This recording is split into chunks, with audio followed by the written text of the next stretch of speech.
BK Hariprasad ವಿರುದ್ಧ BJP ನಾಯಕರು ಕೆಂಡ. ಬಿಜೆಪಿಗರು ಪಾಪ ಶಾಂತಿ ಪ್ರಿಯರು, ಆದರ್ಶ ವ್ಯಕ್ತಿಗಳ. ಕಮಲ ಕಲಿಗಳ ನವರಂಗಿ ನಾಟಕ ಬಟಾಬೈಲು. ಇದೇ ಸಂದರ್ಭದಲ್ಲಿ ಕರಸೇವಕರ ದಹನ ನಡೆದಿತ್ತು ಗೋಧ್ರಾದಲ್ಲಿ. ಕರ್ನಾಟಕ ರಾಜ್ಯದಲ್ಲಿ ಅಹಿತಕರವಾದ ಘಟನೆ ನಡಲಿಕ್ಕೆ ಅವಕಾಶ ಕೊಡಬಾರದು. ಬಿಕೆ ಹರಿಪ್ರಸಾದ್ ಅವರ ಈ ಒಂದು ಹೇಳಿಕೆಯನ್ನೇ ಬ್ರಹ್ಮಾಸ್ತ್ರ ಮಾಡಿಕೊಂಡು ಬಿಜೆಪಿ ನಾಯಕರು ಟೀಕಾ ಪ್ರಹಾರ ನಡೆಸುತ್ತಿದ್ದಾರೆ. ಆ ಮೂಲಕ ರಾಜ್ಯದಲ್ಲಿ ಗೋಧ್ರಾ ಮಾದರಿಯ ಘಟನೆ ನಡೆಯಬಹುದು ಅಂತೇಳಿ ಪ್ರಚೋದನಾತ್ಮಕ ಹೇಳಿಕೆ ಕೊಟ್ಟಿದ್ದಾರೆ. ತಕ್ಷಣವೇ ಅವರನ್ನ ಬಂಧಿಸಬೇಕು ಅಂತೇಳಿ ಸಂಸದ ಡಿ.ವಿ. ಸದಾನಂದಗೌಡರು ಹೇಳಿದ್ದಾರೆ. ಹಾಗಾದ್ರೆ ಅಂತ ಘಟನೆ ನಡೆಯಬಾರದು, ಅದನ್ನ ತಡೆಯಬೇಕು ಅನ್ನೋದೇ ಪ್ರಚೋದನಕಾರಿ ಹೇಳಿಕೆಯ. ಬಿಜೆಪಿ ನಾಯಕರು ಪಾಪ ಶಾಂತಿ ಪ್ರಿಯರ.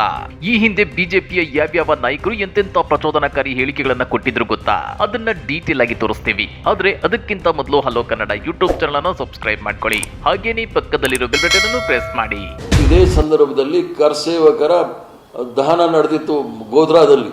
ಕರ್ನಾಟಕ ರಾಜ್ಯದಲ್ಲಿ ಅಹಿತಕರವಾದ ಘಟನೆ ನಡಲಿಕ್ಕೆ ಅವಕಾಶ ಕೊಡಬಾರದು. ಇದೊಂದು ಹೇಳಿಕೆ ರಾಜ್ಯ ಬಿಜೆಪಿ ನಾಯಕರನ್ನ ಕೆರಳಿಸಿದೆ.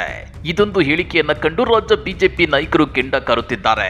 ಗೋಧ್ರಾ ಮಾದರಿಯ ಘಟನೆ ಕರ್ನಾಟಕದಲ್ಲಿಯೂ ನಡೆಯಬಹುದು ಅಂತೇಳಿ ಪ್ರಚೋದನಾತ್ಮಕ ಹೇಳಿಕೆ ನೀಡಿರುವ ಎಂಎಲ್ಸಿ ಬಿಕೆ ಹರಿಪ್ರಸಾದ್ ಅವರನ್ನ ತಕ್ಷಣವೇ ಬಂಧಿಸಬೇಕು ಅಂತೇಳಿ ಮಾಜಿ ಸಿಎಂ ಡಿ.ವಿ. ಸದಾನಂದಗೌಡ ರಾಜ್ಯ ಸರ್ಕಾರಕ್ಕೆ ಆಗ್ರಹಿಸಿದ್ದಾರೆ.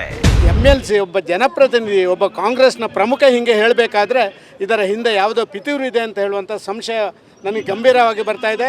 ನಾನು ಪೊಲೀಸ್ ಕಮಿಷನರನ್ನು ಆಗ್ರಹ ಮಾಡ್ತೇನೆ, ತಕ್ಷಣ ಬಂಧನ ಮಾಡಿ ಎನ್ಕ್ವೈರ್ ಮಾಡಿ ಮತ್ತು ಇಂಥ ಘಟನೆ ನಡೆದ ಹಾಗೆ ನೋಡುವಂಥ ಅವಶ್ಯಕತೆ ಇದೆ ಅಂತ ಭಾವಿಸ್ತೇನೆ. ಹೀಗೆ ಬಿಕೆ ಹರಿಪ್ರಸಾದ್ ಅವರ ಹೇಳಿಕೆಗೆ ಆಕ್ರೋಶ ಹೊರಹಾಕಿರೋ ಡಿ.ವಿ. ಸದಾನಂದಗೌಡರು ರಾಮಭಕ್ತರು ಅವರನ್ನೇ ಪುಡಿ ಮಾಡ್ತಾರೆ. ಬಿಕೆ ಹರಿಪ್ರಸಾದ್ ಅವರನ್ನ ತಕ್ಷಣ ಬಂಧನ ಮಾಡಬೇಕು. ಅವರು ಪ್ರಚೋದನಾತ್ಮಕ ಹೇಳಿಕೆ ಕೊಟ್ಟು ರಾಮಭಕ್ತರನ್ನ ಪ್ರಚೋದಿಸಿದ್ದಾರೆ ಅಂತ ಹೇಳಿದ್ರು. ಇತ್ತ ಮಾಜಿ ಸಿಎಂ ಬಸವರಾಜ ಬೊಮ್ಮಾಯಿ ಕೂಡ ಇಂಥದ್ದೇ ಹೇಳಿಕೆ ಕೊಟ್ಟಿದ್ರು. ಹಿಂದೂ ಕಾರ್ಯಕರ್ತರ ಕುರಿತು ಕಾಂಗ್ರೆಸ್ ಮುಖಂಡ ಬಿಕೆ ಹರಿಪ್ರಸಾದ್ ನೀಡಿರೋ ಹೇಳಿಕೆ ಕಾಂಗ್ರೆಸ್ನ ಮನಸ್ಥಿತಿಯನ್ನು ತೋರಿಸುತ್ತೆ.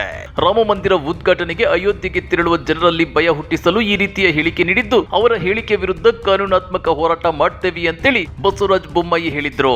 ಘಟನೆ ನಡೆಯಬಾರದು, ಅದನ್ನ ತಡೆಯಬೇಕು ಅನ್ನೋದೇ ಪ್ರಚೋದನಾತ್ಮಕ ಹೇಳಿಕೆಯ.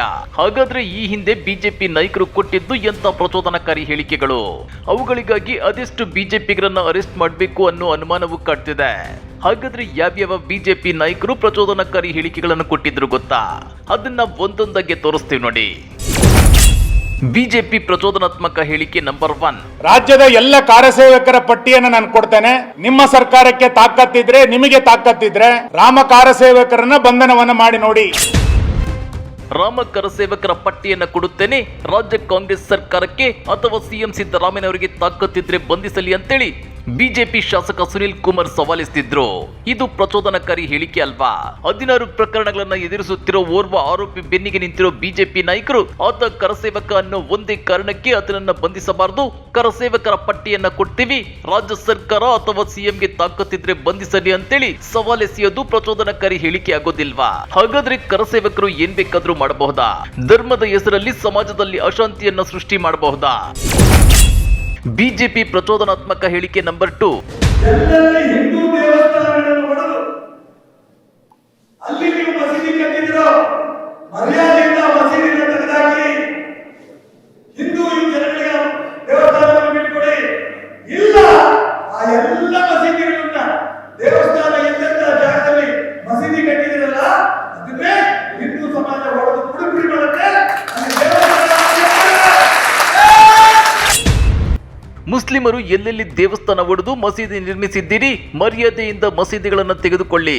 ಇಲ್ಲವಾದಲ್ಲಿ ಹಿಂದೂ ಸಮಾಜ ಮಸೀದಿಗಳನ್ನು ಒಡೆದು ಪುಡಿ ಮಾಡುತ್ತೆ ಅಂತೇಳಿ ಮಾಜಿ ಡಿಸಿಎಂ ಹಾಗೂ ಬಿಜೆಪಿ ಮುಖಂಡ ಈಶ್ವರಪ್ಪ ಪ್ರಚೋದನಕಾರಿ ಹೇಳಿಕೆ ನೀಡಿದ್ರು.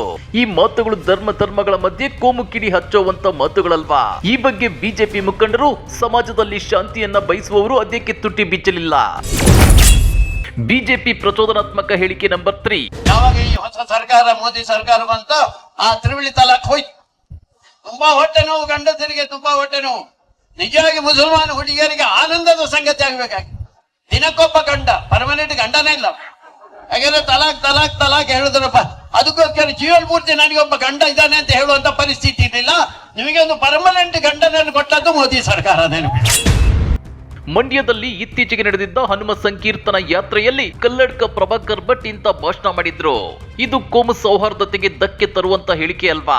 ಹಾಗ್ಯಾಕೆ ನಮ್ಮ ಬಿಜೆಪಿ ನಾಯಕರು ಇದರ ಹಿಂದೆ ಪಿತೂರಿ ಇದೆ, ಭಟ್ರ ಹೇಳಿಕೆಯನ್ನ ಖಂಡಿಸುತ್ತೇವೆ, ಅವರನ್ನ ತಕ್ಷಣ ಬಂಧಿಸಬೇಕು ಅಂತೇಳಿ ಹೇಳಲಿಲ್ಲ. ಆಗ ಡಿ.ವಿ. ಸದಾನಂದ ಗೌಡರು ಎಲ್ಲಿದ್ರು? ನಿಮ್ಗೆ ಗೊತ್ತಿರಲಿ, ಇವು ಕೇವಲ ಜಸ್ಟ್ ಎಕ್ಸಾಂಪಲ್ಸ್ ಅಷ್ಟೇ.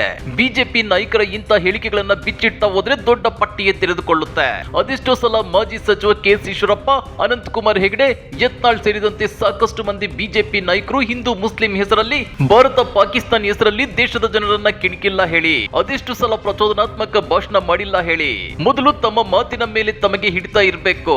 ಸದ್ಯ ಬಿ.ಕೆ. ಹರಿಪ್ರಸಾದ್ ಅವರ ಹೇಳಿಕೆಯನ್ನೇ ಪ್ರಚೋದನಾತ್ಮಕ ಹೇಳಿಕೆ, ಅವರನ್ನ ಬಂಧಿಸಬೇಕು ಅನ್ನೋದಾದ್ರೆ ಅದೆಷ್ಟು ಬಿಜೆಪಿ ನಾಯಕರು ಪ್ರಚೋದನಾತ್ಮಕ ಹೇಳಿಕೆ ಕೊಟ್ಟಿಲ್ಲ, ಅದೆಷ್ಟು ನಾಯಕರನ್ನ ಬಂಧಿಸಬೇಕು? ಕಮೆಂಟ್ ಮಾಡಿ, ವಿಡಿಯೋ ಲೈಕ್ ಮಾಡಿ, ಶೇರ್ ಮಾಡಿ. ಇಂಥ ಮತ್ತಷ್ಟು ರೋಚಕ ರಾಜಕೀಯ ಸುದ್ದಿಗಳನ್ನ ಮಿಸ್ ಮಾಡದೆ ನೋಡ್ಬೇಕು ಅಂದ್ರೆ ಹಲೋ ಕನ್ನಡ ಯೂಟ್ಯೂಬ್ ಚಾನಲ್ ಅನ್ನ ಸಬ್ಸ್ಕ್ರೈಬ್ ಮಾಡ್ಕೊಳ್ಳಿ.